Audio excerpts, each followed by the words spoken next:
Hello everyone, myself Disha from Saraswati Arts, Commerce and Science College, BCom Sem 1 financial account એનું 29મું lecture જોવાનું છે. અગાઉનું જે lecture હતું એમાં આપણે એક દાખલો જોયો હતો. તમને ખબર છે દાખલો બહુ જ લોંગ અને લેન્ધી હતો. આજે આપણે એક બીજો એવો ને એવો જ દાખલો જોવાનો છે, તો એની રકમ આપણે જોઈ લઈએ. અવની લિમિટેડ તારીખ 31/3/2011ના રોજ પૂરા થતા વર્ષના નીચે આપેલા કાચા સરવૈયા તથા અન્ય માહિતી પરથી ઊભા વાર્ષિક હિસાબો તૈયાર કરો. તો આપણને સત્તાવાર મૂડી આપેલી છે 33 લાખ રૂપિયા, 3,30,000 રૂપિયા. સામાન્ય અનામત 1 લાખ રૂપિયા. વેપારના લેણદારો પાઘડી, મકાન, દેવાદારો, પ્લાન્ટ, બેંક, પરચુરણ આવક, રોકડ, લેણી હુંડી, દેવી હુંડી, રોકાણો, માલનો સ્ટોક, ખરીદી, વેચાણ, સ્થાપના ખર્ચ, વીમો, ભાડું, કરવેરા, વીજળી, ગેસ, પાણી અને ઓડિટરની ફી. આટલી રકમ આપણને આપેલી છે. અને અન્ય માહિતીમાં આપણને 5 હવાલા આપેલા છે. મકાન પર મકાન પર 5% તથા પ્લાન્ટ પર 15% ઘસારો ગણવાનો છે. 70,000 સામાન્ય અનામત ખાતે લઈ જવાના છે. વીમા પ્રીમિયમ 1,000 અગાઉથી ચૂકવેલ છે. ભાડું 2,000 તથા કરવેરા 3,000 ચૂકવવાના બાકી છે. અને 31/3/2011ના રોજનો સ્ટોક 1,50,000નો હતો. આ બધી જ વિગત આપણને આપેલી છે. વધારાની માહિતી એના ઉપરથી આપણે દાખલો ગણવાનો છે. જે હવાલા હોય, આપણે અગાઉના દાખલામાં જોયું હતું એમ, જે હવાલા હોય એની 2 અથવા તો 3 એન્ટ્રી કરવામાં આવશે અને જે આ વિગત આપેલી છે એની ફક્ત એક જ એન્ટ્રી કરવામાં આવતી હોય છે. તો આપણે શું કરવાનું, પહેલાં આપણે પાકું સરવૈયું, પછી નફા નુકસાન ખાતું અને નફા નુકસાન ખાતાને લગતા છે 2 પરિશિષ્ટો, પરિશિષ્ટ અ અને બ, આ બંને તૈયાર કરવાના રહેશે. અને બીજા પાકા સરવૈયાને લગતા 9 પરિશિષ્ટો આપણે તૈયાર કરવાના રહેશે. તો આપણે દાખલાની શરૂઆત કરીએ તો સૌપ્રથમ આપણે એ ખાતા બનાવી દેવાના અને હવાલાની આપણે ગણતરી પહેલાં કરીશું. પહેલો હવાલો આપણને શું કીધેલું છે કે મકાન પર 5% અને પ્લાન્ટ ઉપર 15% ઘસારો ગણવાનો છે. તો એની પહેલી એન્ટ્રી આપણે કરવી પડશે પરિશિષ્ટ 5માં કાયમી મિલકતોમાં. તો એની એન્ટ્રી કઈ રીતે આવશે તો આપણે એ જોઈ લઈએ. તો એની એન્ટ્રી આપણે પહેલાં મકાન લખીએ. તો મકાન આપણને આપેલું છે મકાન કેટલું આપેલું છે 3,60,000 રૂપિયા. વધારો ઘટાડો કંઈ કીધો નથી, તો એમાં આપણે ડેશ કરવાનો જ રહેશે. પછી આપણને આ કયું તારીખ 31/3/2011ના રોજ પણ 3,60,000 જ રૂપિયા રહેશે. હવે એની ઉપર આપણે 5% ઘસારો ગણવાનો છે. તો 3,60,000ના 5% એટલે 18,000 રૂપિયા થાય. તો એમાં 3,60,000માંથી આપણે 18,000 નીકાળી દઈએ તો આપણી જોડે રહેશે 3,42,000 રૂપિયા. આ રીતે એનો ઘસારો ગણવામાં આવતો હોય છે અને એની નોંધ પણ એવી રીતે થશે મકાનની. હવે આપણને પ્લાન્ટ ઉપર ઘસારો ગણવાનો કીધો છે. તો પ્લાન્ટ આપણને કેટલા આપેલા છે, પ્લાન્ટ આપણને 2,44,000 રકમમાં આપેલા છે. વધારો ઘટાડો કશું કીધો નથી. અહીંયા પણ 2,44,000 અને એને 15% ગણીએ આપણે તો 36,600 થશે. તો એને આમાંથી લેસ કરી દઈએ. 2,44,000માંથી 36,600 નીકાળી દઈએ તો વધશે આપણી જોડે 2,07,400 રૂપિયા. આ રીતે વધશે. હવે આપણે શું કરવાનું, તો એનું આ બધી મિલકતોમાં કોઈ મિલકત બાકી હોય તો એની એન્ટ્રી આપણે હજુ કરવી પડશે. પરંતુ ઘસારો છે એનું આપણે ટોટલ કરી લઈએ તો 54,600 રૂપિયા ઘસારો થયો. તો આ એની એક એન્ટ્રી થઈ. હવે એની બીજી એન્ટ્રી ક્યાં કરવામાં આવશે, તો એની બીજી એન્ટ્રી થશે આપણું ધંધાનું જે ખાતું બનાવવામાં આવે છે, નફા નુકસાન ખાતામાં એની એન્ટ્રી કરવામાં આવશે. તો આપણે એની એન્ટ્રી આપણે નફા નુકસાન ખાતામાં કરી દઈએ. જે ધંધાના ખર્ચા હોય એના ટાઇટલ હેઠળ. તો આપણે અહીંયા લખી દઈએ ઘસારો. તો મકાન અને પ્લાન્ટ બંનેનો છે તો આપણે બંનેને દર્શાવીશું. મકાનનો 18,000 છે અને પ્લાન્ટનો છે 36,600 રૂપિયા. બંનેનું ટોટલ છે 54,600. હવે શું કરવાનું? હવે એની એક બીજી એન્ટ્રી થશે આપણા પાકા સરવૈયામાં. તો એની પાકા સરવૈયામાં એન્ટ્રી કઈ રીતે થશે? તો આપણી કાયમી મિલકતોનું જે ટોટલ આવશે એમાંથી આપણે ઘસારો બાદ કરવાનો રહેશે. તો આપણે અહીંયા પહેલાં ઘસારો તો લખી જ દઈએ 54,600 રૂપિયા. જ્યારે કાયમી મિલકતોનું આપણે ટોટલ કરીશું ત્યારે એમાંથી લેશ કરીને આપણે અહીંયા બહાર દર્શાવીશું. આ થયો પહેલો જે આપણો પહેલો હવાલો હતો એ અહીંયા કમ્પ્લીટ થાય છે. બીજો હવાલો આપણે તો 70,000 રૂપિયા સામાન્ય અનામત ખાતે લઈ જવાના છે. તો સામાન્ય અનામત ખાતે લઈ જવાના હોય તો એની નોંધ ક્યાં કરવામાં આવે? તો એની નોંધ આપણે શેર મૂડીમાં કરવામાં આવશે. તો પરિશિષ્ટ જે 1 નંબરનું હોય એમાં આપણે શેર મૂડીમાં એની નોંધ કરવી પડશે. એની નોંધ આપણે અનામત અને વધારોમાં કરવી પડશે. તો આપણે એની નોંધ કરી દઈએ પરિશિષ્ટ 2માં. તો આ છે આ પરિશિષ્ટ 2 છે, એમાં આપણે નોંધ કરી દઈએ.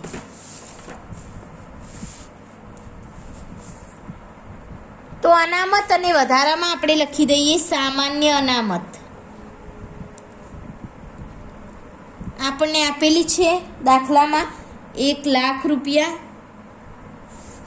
એમાં વધારો કરવાનો કીધો છે તો આપણે એમાં વધારો કરીએ 70,000 રૂપિયાનો. તો કેટલા થયા? 1,70,000 રૂપિયા. આ રીતે એની નોંધ કરવામાં આવતી હોય છે. આ થઈ એની પહેલી નોંધ. હવે એની બીજી નોંધ ક્યાં કરવામાં આવશે?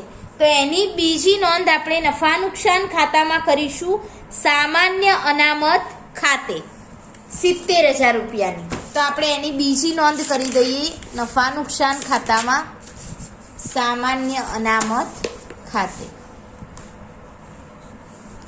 અહીંયા લાસ્ટમાં હું લખું છું સામાન્ય અનામત ખાતે 70,000 રૂપિયા. આ રીતે એની નોંધ થશે. ત્રીજો આપણે હવાલો જોઈએ. તો ત્રીજો હવાલો જે છે એમાં કીધું છે વીમા પ્રીમિયમ અગાઉથી 1,000 ચૂકવેલું છે. તો વીમા પ્રીમિયમની નોંધ ક્યાં કરવામાં આવશે? તો આપણે એની નોંધ આપણે ધંધાનો ખર્ચો એમાં કરીશું. તો એમાં આપણે લખીએ વીમા પ્રીમિયમ. આ રીતે એમાં લખીશું વીમા પ્રીમિયમ. જે ધંધાના ખર્ચા છે, પહેલું તો અહીંયા ખરીદી જ આવે, પછી અન્ય ખર્ચા આવે, એમાં આપણે લખીશું વીમા પ્રીમિયમ. વીમા પ્રીમિયમ કેટલું છે? 5,000 આપણને આપેલું છે અને અગાઉથી ચૂકવેલું કેટલું છે? 1,000 રૂપિયા. તો એ 5,000માંથી લેસ કરવું પડશે એટલે આપણી જોડે વધશે 4,000 રૂપિયા. અહીંયા ઇનર કોલમમાં લખી દઈએ. આ રીતે એની નોંધ થશે પહેલી. હવે એની બીજી નોંધ ક્યાં કરવામાં આવશે? તો એની બીજી નોંધ આપણે કરીશું પરિશિષ્ટ 7માં, એટલે કે ચાલુ મિલકતો અને લોન અને ધિરાણમાં. તો પરિશિષ્ટ નંબર 7 ચાલુ મિલકતો અને લોન અને ધિરાણમાં એની બીજી નોંધ કરી દઈએ આપણે. તો જે આપણે અગાઉથી ચૂકવેલ ખર્ચા એમાં એની નોંધ કરવામાં આવશે. અગાઉથી ચૂકવેલ ખર્ચા કેટલી? 1,000 રૂપિયાની. આ રીતે એની નોંધ કરવામાં આવતી હોય છે. હવે એની ત્રીજી નોંધ પણ કરવામાં આવશે. તો એની ત્રીજી નોંધ ક્યાં કરવામાં આવશે? તો પાકા સરવૈયામાં કરવામાં આવશે, લોન અને ધિરાણના શીર્ષક હેઠળ. તો આપણે પાકા સરવૈયામાં એની ત્રીજી નોંધ કરી દઈએ લોન અને ધિરાણના શીર્ષક હેઠળ અગાઉથી ચૂકવેલ ખર્ચા.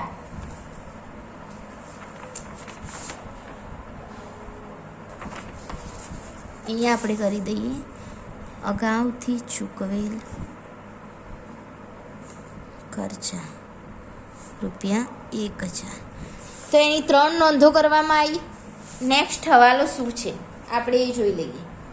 તો ભાડું રૂપિયા 2000 અને વેરા 3000 સુધી રાખવાના છે. ત્રીજા હવાલામાં એવું કીધું છે કે ભાડું રૂપિયા 2000 અને કરવેરા રૂપિયા 3000 ચૂકવવાના બાકી છે. તો એની નોંધ ક્યાં કરવામાં આવશે? તો એની નોંધ થશે આપણા જે ધંધાનું પરિશિષ્ટ બનાવીએ આપણે ધંધાના ખર્ચાવાળું, તો એમાં એક નોંધ કરવામાં આવશે. તો આપણે એમાં નોંધ કરી લઈએ જે આપણે ચૂકવવાના બાકી છે એ રીતે. તો જે રીતે આપણે અહીંયા ભાડું વીમો લખ્યો હતો, સોરી આ નફા નુકસાન ખાતું છે, જે રીતે આપણે વીમા પ્રીમિયમ લખ્યું હતું એ જ રીતે એની નોંધ પણ કરવામાં આવશે. ભાડું કેટલું છે? આપણને આપેલું છે 20,000 રૂપિયા. ચૂકવવાનું બાકી છે 2,000 રૂપિયા, એટલે કેટલા થયા? 22,000. ઇનર કોલમમાં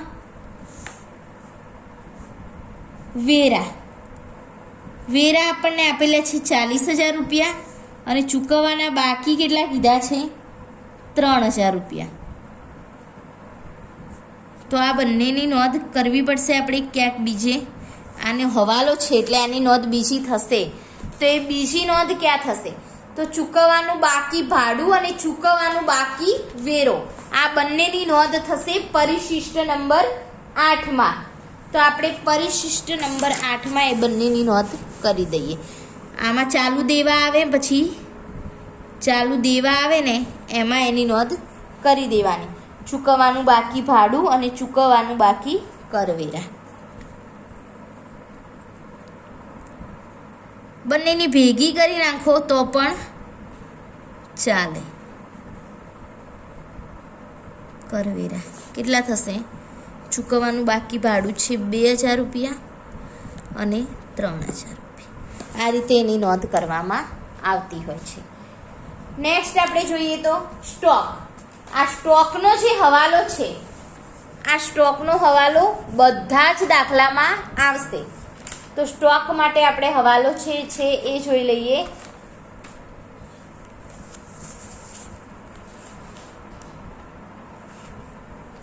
તો સ્ટોકની નોંધ આપણે ક્યાં કરી હતી? તો પરિશિષ્ટ નંબર માં કરવાની રહેશે. જે આવક હોય છે એમાં વધારો, એટલે કે અન્ય આવકોના શીર્ષક હેઠળ આપણે સ્ટોકમાં વધારાની નોંધ કરવાની હોય છે. તો અહીંયા આપણે લખીએ સ્ટોકમાં વધારો.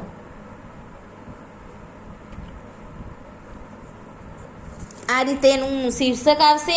પછી આખર સ્ટોક આપણને આપેલો, આખર સ્ટોક એટલે કે 1,50,000 રૂપિયા આપણને હવાલામાં આપેલા છે અને દાખલામાં આપણને આપેલો છે શરૂઆતનો સ્ટોક, તો એ બાદ થશે. તો શરૂનો સ્ટોક, આખર સ્ટોકમાંથી શરૂનો સ્ટોક બાદ કરી નાખવાનો, એટલે 1,00,000 રૂપિયા બાદ થશે. એટલે આપણી જોડે વધશે 50,000 રૂપિયા. આ એની એક નોંધ થઈ. હવે એની બીજી નોંધ પણ કરવામાં આવે. તો બીજી નોંધ આપણે ક્યાં કરીએ? તો પરિશિષ્ટ નંબર 7માં. પરિશિષ્ટ જે નંબર છે આપણું 7, આખર સ્ટોક, સોરી ચાલુ મિલકતો, લોન અને ધિરાણમાં, એમાં આપણે આખર સ્ટોક લખવો પડે. દાખલો બહુ લેન્ધી છે, બહુ જ ખાતા છે એટલે એમાં વાર થાય છે. તો અહીંયા આપણે ચાલુ મિલકતો જે આવે એમાં આપણે આખર સ્ટોક લખી દઈએ.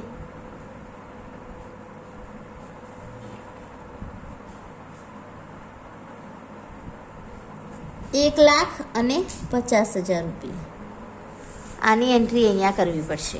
હજુ એની ત્રીજી પણ એન્ટ્રી થશે. તો ત્રીજી એન્ટ્રી એની ક્યાં થશે? તો પાકા સરવૈયામાં ચાલુ મિલકતોમાં આખર સ્ટોક 1,00,000 રૂપિયા અને 1,50,000 એ રીતે એની નોંધ કરવામાં આવતી હોય છે. તો આપણે પાકા સરવૈયામાં એની નોંધ કરી નાખીએ. ચાલુ મિલકતો એમાં આપણે લખીએ આખર સ્ટોક 1,50,000 રૂપિયા. તો અહીંયા બધા જ જે હવાલા હતા એ કમ્પ્લીટ થઈ ગયા. હવે આપણે અંદરની જે વિગતો આપેલી છે એ જોઈ લઈએ. તો પહેલું આપણને શું કીધું છે? સત્તાવાર ભરપાઈ શેર મૂડી 33,000 ઇક્વિટી શેર, દરેક ₹10નો પૂરા ભરાયેલા છે. તો કઈ રીતે 3,30,000 રૂપિયા આવે? 33,000 ગુણ્યા 10 એટલે 3,30,000 રૂપિયા આપણને આપેલા છે. તો એની નોંધ આપણે ક્યાં કરીશું? તો એની નોંધ આપણે કરીશું શેર મૂડીવાળા એટલે કે પરિશિષ્ટ નંબર 1માં. સત્તાવાર આ જે પરિશિષ્ટ છે એમાં એક જ આટલી જ નોંધ કરવામાં આવશે, ભરપાઈ મૂડી. અહીંયા આપણે લખવું હોય તો લખી શકીએ 33,000 ઇક્વિટી શેર, દરેક ₹10નો 3,30,000. ખાતું અહીંયા બંધ થઈ જાય. 3,30,000 એને આપણે પાકા સરવૈયામાં અત્યારે જ જો લઈ જવા હોય તો શેર મૂડી આપણે 3,30,000 રૂપિયા મૂડીમાં લઈ જઈ શકીએ. તો આપણે અત્યારે જ લખી દઈએ મૂડી 3,30,000. પતી ગઈ વાત એની. નેક્સ્ટ આપણે જોઈએ તો નેક્સ્ટ શું કીધું છે? વેપારના લેણદારો. વેપારના લેણદારો એ એક આપણે દેવું કહેવાય. તો એ દેવું આપણે શેમાં દર્શાવીએ? તો એ આપણે પરિશિષ્ટ નંબર 8માં દર્શાવીશું, ચાલુ દેવામાં. કઈ રીતે દર્શાવીશું એને? તો આપણે ચાલુ દેવાનું જે શીર્ષક હોય છે એમાં આપણે લેણદારો દર્શાવી દઈશું. 2 લાખ રૂપિયા અને 12,000 એટલા આપેલા છે. એમાં અહીંયા આપણે લખી દઈએ, અહીંયા લેણદાર 2 લાખ અને 12,000 રૂપિયા. આ રીતે એની નોંધ કરવામાં આવતી હોય છે ચાલુ દેવામાં. નેક્સ્ટ આપણને શું કીધું છે? નેક્સ્ટ કીધું છે પાઘડી 2 લાખ રૂપિયા. તો એની નોંધ આપણે કાયમી મિલકતોમાં કરવાની. કાયમી મિલકતોમાં પાઘડી 2 લાખ રૂપિયા. કોઈ જ ઘસારો કશું કીધું નથી, તો 2 લાખ રૂપિયા એની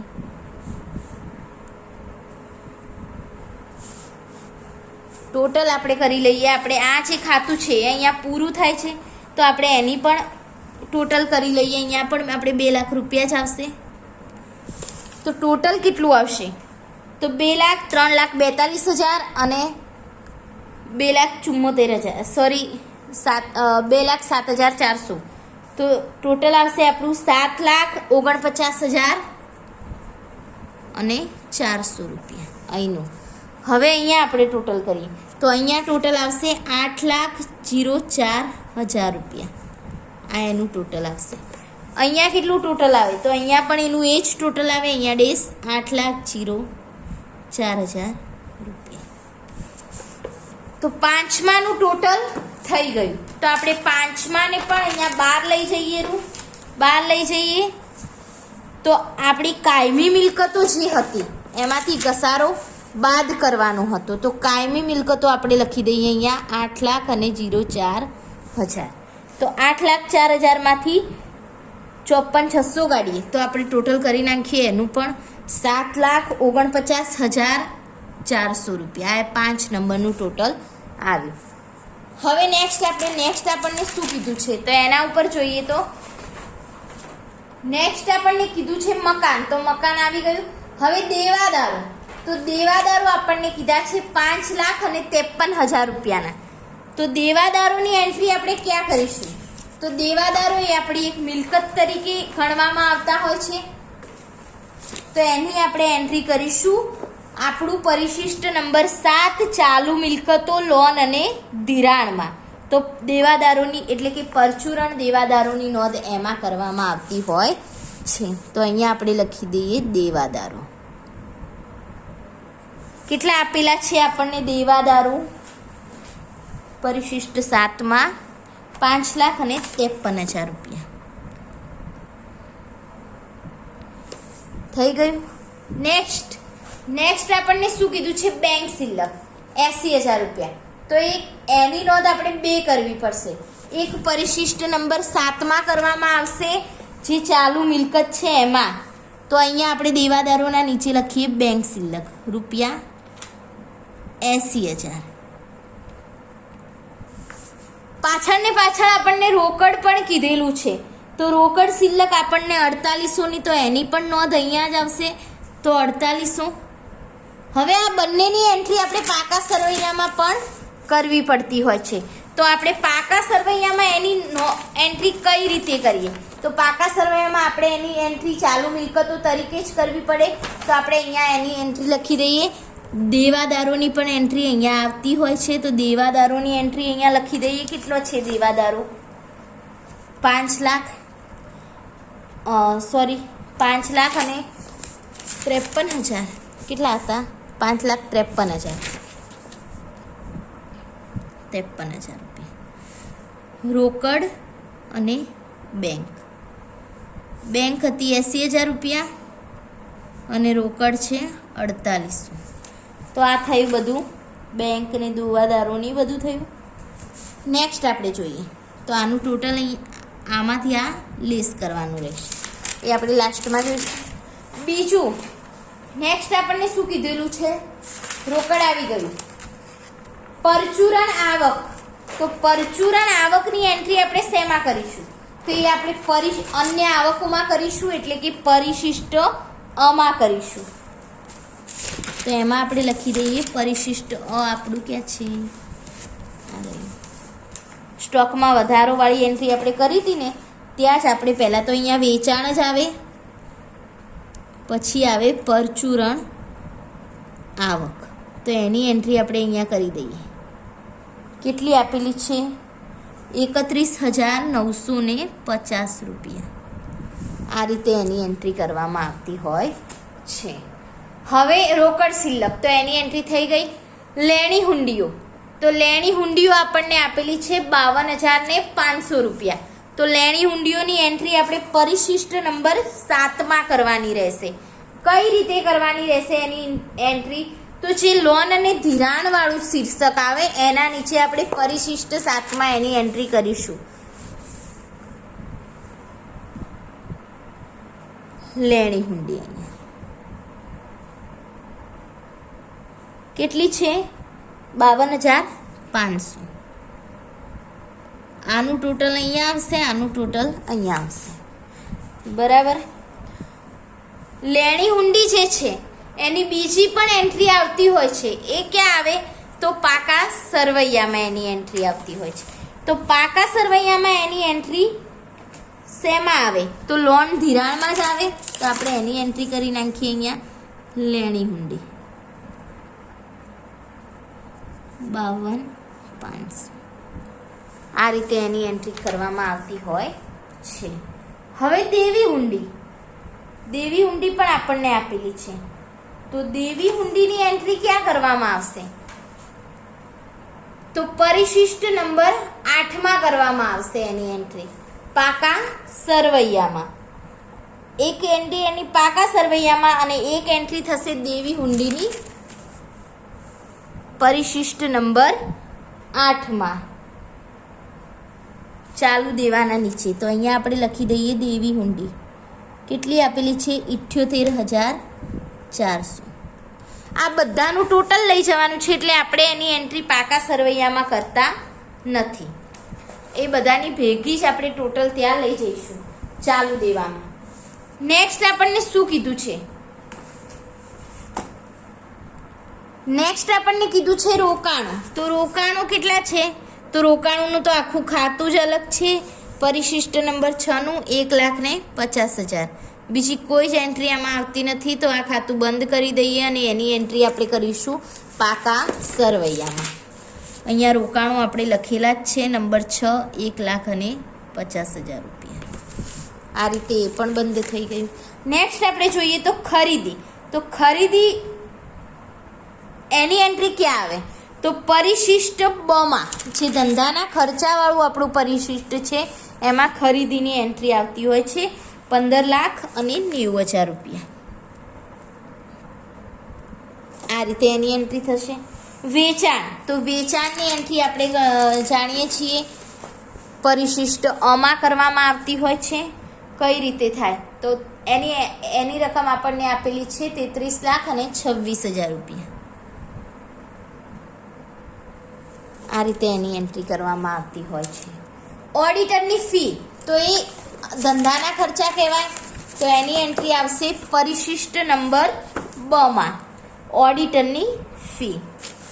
અહીંયા આપણે લખી દઈએ ઓડિટ ફી. કેટલી આવશે? ઓડિટ ફી આવશે 6,000 રૂપિયા. નેક્સ્ટ વીજળી, ગેસ અને પાણી, તો એ ક્યાં આવશે? તો એ પણ અહીંયા જ આવશે, વીજળી, ગેસ અને પાણી. કેટલું આપેલું છે? 23,600.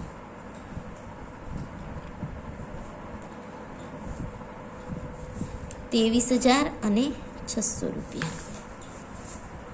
બીજું શું કીધું છે લાસ્ટમાં? સ્થાપના ખર્ચ. તો સ્થાપના ખર્ચની જે એન્ટ્રી હોય છે એ આપણે શિડ્યુલ નંબર 9માં પરચુરણ ખર્ચા એમાં કરવાની હોય છે. તો સ્થાપના ખર્ચની એન્ટ્રી અહીંયા આપણે કરી નાખીએ. કેટલી છે? 6,47,000 રૂપિયા. અહીંયા ખાતું બંધ, અહીંયા કોઈ જ એન્ટ્રી નહીં આવે. આ જે સ્થાપના ખર્ચ છે એને આપણે અગાઉ લઈ જવો પડશે પાકા સરવૈયામાં, જે 6 નંબરનું આપણું શિડ્યુલ હોય, 9 નંબરનું શિડ્યુલ હોય છે એમાં. તો આપણે ત્યાં લખી દઈએ. આ છે આપણું પાકું સરવૈયું છે એમાં. કઈ રીતે, કયા શીર્ષક હેઠળ એની નોંધ આવે છે? તો ચોખ્ખી ચાલુ મિલકતો અને પરચુરણ ખર્ચા, એટલે આપણું 9 નંબરનું શિડ્યુલ 6,47,000 રૂપિયા. એટલું જ છે ને? 6,47,000. અહીંયા આપણો દાખલો પૂરો થાય છે. હવે આપણે શું કરવાનું? તો સૌ પ્રથમ આપણે ટોટલ કરીશું ધંધાના ખર્ચાનું. અહીંયા જે પણ ટોટલ આવશે એને આપણે અનામત અને વધારોમાં લઈ જઈશું, અને બીજા બધા જે ખાતા હશે આપણે બંધ કરી અને આગળ પાકા સરવૈયામાં લઈ જઈશું. હવે જે ટોટલ આવ્યું ધંધાના ખર્ચાનું, તો એ ધંધાનું જે ખર્ચાનું ટોટલ આવે છે આપણું, એને આપણે ક્યાં લઈ જવાનું? સોરી, અહીંયા મારી એક ભૂલ થઈ ગઈ છે. ધંધાના ટોટલને આપણે ક્યાંય લઈ જવાનું નથી.